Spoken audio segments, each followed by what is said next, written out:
40% భారం వేశారు అంటే దానికి అర్థం వీళ్ళకు ఉపాధి హామీ పథకం మీద చిత్తశుద్ధి లేదు, ముమ్మాటికి లేదు. పూర్తి భారం కేంద్ర ప్రభుత్వందే ఉండేది. అంటే కేవలం పనిముట్లకు మాత్రమే రాష్ట్ర ప్రభుత్వం డబ్బులు పెట్టుకునేది.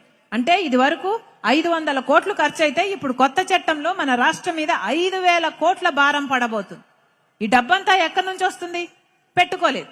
మన రాష్ట్రం పెట్టుకోలేదు కాబట్టి 40% చేయాల్సిన చంద్రబాబు గారు పనులు చేయరు. ఎందుకంటే మన రాష్ట్రం పెట్టుకోలేదు డబ్బులు. ఇక మన రాష్ట్రం 40% పెట్టుకోకపోతే 60% బీజేపీ పెట్టాల్సిన అవసరం కూడా రాదు. అంటే మొత్తానికి ఏం చేస్తున్నారు అంటే ఈ ఉపాధి హామీ పథకానికి ఒక గుండు సున్నా చుడుతున్నారన్నమాట. అంటే ఇక ఉపాధి హామీ పని లేకుండా అసలు ఇది పోవడం దండగా అనేటట్టుగా అనిపించేట్టుగా చేస్తున్నారు.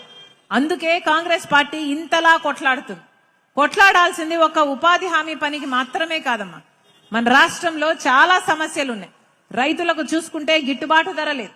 ప్రతి రైతు 2.5 లక్ష అప్పు కలిగి